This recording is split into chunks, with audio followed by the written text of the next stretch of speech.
Julia کے ذہن پر چھائی ہوئی تاریکی آہستہ آہستہ روشنی میں تبدیل ہوتی چلی گئی، اور پھر جیسے ہی اس کا ذہن جاگا، اس کی بند آنکھیں خود بخود کھل گئیں۔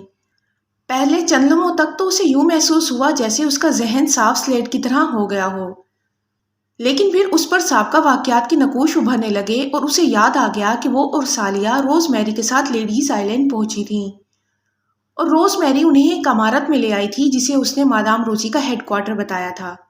انہیں بتایا گیا کہ مادام روزی ابھی ان سے ملاقات کے لیے آ رہی ہے، لیکن پھر اچانک کوئی چیز ان کی ناک سے ٹکرائی اور اس کے ساتھ ہی اس کا ذہن یکلخت اس طرح بند ہو گیا جیسے کیمرے کا شٹر بند ہوتا ہے، اور اب اسے دوبارہ ہوش آیا تھا۔ اس نے گردن گھما کر ادھر ادھر دیکھا اور اس کے ساتھ ہی وہ بری طرح چونک پڑی۔ وہ لوہے کی کرسی پر بیٹھی ہوئی تھی، اس کا جسم راڈز میں جکڑا ہوا تھا۔ اس کے ساتھ سالیہ بیٹھی ہوئی تھی اور اس کے ساتھ روز میری۔ ان دونوں کے جسموں میں بھی حرکت کے تاثرات نمودار ہو رہے تھے۔ اس کا مطلب تھا کہ وہ دونوں بھی اس کی طرح بے ہوش تھیں اور اب انہیں بھی ہوش آ رہا تھا۔ یہ ایک چھوٹا سا کمرہ تھا، لیکن اس کمرے میں تشدد کرنے کی انتہائی جدید مشینیں اور آلات بھی جگہ جگہ پڑے نظر آ رہے تھے۔ کمرے کی ساکھ بتا رہی تھی کہ کمرہ ساؤنڈ پروف ہے۔ سامنے ایک دروازہ تھا جو فولاد کا بنا ہوا تھا اور بند تھا۔ اس کا مطلب ہے مادام روزی نے ایسا کیا ہے، لیکن کیوں؟ روز میری کے مطابق تو وہ اس کی بہترین دوست ہے، جولیا نے بڑبڑاتے ہوئے کہا۔ اسی لمحے سالیہ بھی ہوش میں آ گئی۔ اوہ اوہ جولیا، یہ سب کیا ہے؟ یہ ہم کہاں آ گئے ہیں؟ سالیہ نے ہوش میں آتے ہی جولیا سے مخاطب ہو کر کہا، اور اسی لمحے روز میری بھی ہوش میں آ گئی۔ اس کے چہرے پر بھی انتہائی حیرت کے تاثرات نمایاں تھے۔ یہ کیا ہوا؟ یہ ہمیں ان کرسیوں میں کس نے جکڑا ہے؟ روز میری نے حیرت بھرے لہجے میں کہا، اور پھر اس سے پہلے کہ جولیا اس کی بات کا جواب دیتی، باہر دروازہ کھلا اور وہ تینوں چونک کر اس کی طرف دیکھنے لگیں۔ دروازے میں سے ایک نوجوان لیکن قدرے فربہ جسم کی مگر خوبصورت ایکریمی لڑکی اندر داخل ہو رہی تھی۔ اس کے بال اخروٹی رنگ کے تھے جو اس کے کاندھوں تک آتے تھے۔ اس کے جسم پر چست جینز اور جینز کی ہی جیکٹ تھی۔ شکل و صورت سے وہ خاصی خوبصورت کہلائی جا سکتی تھی۔ اس کے پیچھے دو عورتیں تھیں جن میں سے ایک کے ہاتھ میں مشین گن تھی جبکہ دوسری خالی ہاتھ تھی۔ روزی، یہ سب کیا ہے؟ روز میری نے ان کے اندر آتے ہی سب سے آگے والی سے مخاطب ہو کر کہا، تو جولیا اور سالیہ دونوں سمجھ گئیں کہ سب سے آگے والی ہی مادام روزی ہے۔ ابھی بتاتی ہوں، مادام روزی نے اسپاٹ لہجے میں کہا، اور پھر سامنے رکھی ہوئی کرسیوں میں سے ایک کرسی پر بیٹھ گئی۔ بیٹھ جاؤ شارلٹ، مادام روزی نے اس عورت سے مخاطب ہو کر کہا جو خالی ہاتھ تھی، اور وہ بھی مادام روزی کے ساتھ والی کرسی پر بیٹھ گئی، جبکہ تیسری مسلح عورت ان کے عقب میں کھڑی ہو گئی۔ روز میری، پہلے یہ بتاؤ کہ یہ دونوں عورتیں کون ہیں اور تم میری اجازت کے بغیر انہیں یہاں کیوں لے آئی ہو؟ مادام روزی نے روز میری سے مخاطب ہو کر کہا، اور روز میری نے جولیا اور سالیہ کے اس کے بار میں آنے، مارٹی سے ان کی لڑائی اور پھر ان کے ساتھ ہونے والی تمام گفتگو دہرا دی۔ تو تم انہیں اس لیے یہاں لے کر آئی ہو کہ میں انہیں یہاں اپنے پاس رکھ لوں، لیکن اس کے لیے ضروری تھا کہ تم پہلے فون پر مجھ سے بات کرتی، مادام روزی نے جواب دیتے ہوئے کہا۔ میں انہیں صرف تم سے ملانے کے لیے لے کر آئی ہوں، کیونکہ یہ تو مجھے بھی معلوم ہے کہ اب تم نے مزید بھرتی بند کر رکھی ہے، روز میری نے جواب دیتے ہوئے کہا۔ سوری روز میری، تم نے میری ہدایات کی خلاف ورزی کی ہے، اس لیے ان کے ساتھ ساتھ اب تمہاری سزا بھی موت ہے، مادام روزی نے یکلخت سخت لہجے میں کہا، اور اس کے ساتھ ہی وہ ایک جھٹکے سے کرسی سے اٹھ کھڑی ہوئی۔ اس کے اٹھتے ہی اس کے ساتھ بیٹھی ہوئی شارلٹ بھی اٹھ کھڑی ہوئی۔ میری، ہمارے جانے کے بعد ان تینوں کو گولی مار دینا اور ان کی لاشیں سمندر میں پھینکوا دینا، روز میری نے مڑ کر مسلح عورت سے کہا، اور تیز تیز قدم اٹھاتی دروازے کی طرف بڑھ گئی۔ روز میری چیخ چیخ کر اسے آوازیں دیتی رہی، لیکن اس نے سنی انسنی کر دی، اور چند لمحوں بعد مادام روزی اور شارلٹ دونوں کمرے سے باہر جا چکی تھیں۔ روز میری کا چہرہ خوف کی شدت سے مسخ ہو رہا تھا۔ مجھے افسوس ہے روز میری کہ تم میرے ہاتھوں سے ہلاک ہوگی، اس مسلح عورت نے، جو اب کمرے میں اکیلی رہ گئی تھی، ہاتھ میں پکڑی ہوئی مشین گن سیدھی کرتے ہوئے روز میری سے مخاطب ہو کر کہا۔ میری پلیز رک جاؤ، مجھے مت مارو، رک جاؤ، روزی کو میں منا لوں گی، روز میری نے بری طرح گھگیاتے ہوئے کہا۔ نہیں، اب کوئی فائدہ نہیں، اگر میں نے مادام کے حکم کی خلاف ورزی کی تو وہ مجھے موت کے گھاٹ اتار دے گی، اب تو تمہیں بہرحال مرنا ہی پڑے گا، میری نے روکھے سے لہجے میں جواب دیتے ہوئے کہا۔ ایک منٹ، تم نے ہمیں ماننا تو ہے اور ہم بے بس ہیں، لیکن کیا تم ہماری آخری خواہش پوری کر سکتی ہو؟ انتہائی بے ضرر سی خواہش، اچانک جولیا نے اس مسلح عورت سے مخاطب ہو کر کہا۔ کون سی خواہش؟ میری نے حیران ہو کر جولیا کی طرف دیکھتے ہوئے کہا۔ صرف اتنا کرو کہ مجھے ایک گلاس پانی پلوا دو، مجھے اس وقت شدید پیاس محسوس ہو رہی ہے اور میں پیاسی مرنا نہیں چاہتی، جولیا نے کہا، تو میری بے اختیار ہنس پڑی۔ اس سے کیا فرق پڑے گا کہ تم پیاسی مرتی ہو یا پانی پی کر مرتی ہو؟ میری نے ہنستے ہوئے کہا۔ بس تم اسے ایک مرنے والے کی آخری خواہش سمجھ لو، پلیز، جولیا نے اس کی منت کرتے ہوئے کہا۔ اوکے، چلو تمہاری خواہش پوری کر دیتی ہوں، لیکن اس کے لیے مجھے باہر جانا پڑے گا، یہاں تو پانی موجود نہیں ہے، میری نے ایک طویل سانس لیتے ہوئے کہا، اور پھر مشین گن اس نے سامنے موجود خالی کرسی پر رکھی اور واپس دروازے کی طرف مڑ گئی۔ پھر جیسے ہی وہ دروازہ کھول کر باہر گئی، اس کی پشت پر دروازہ بند ہوا۔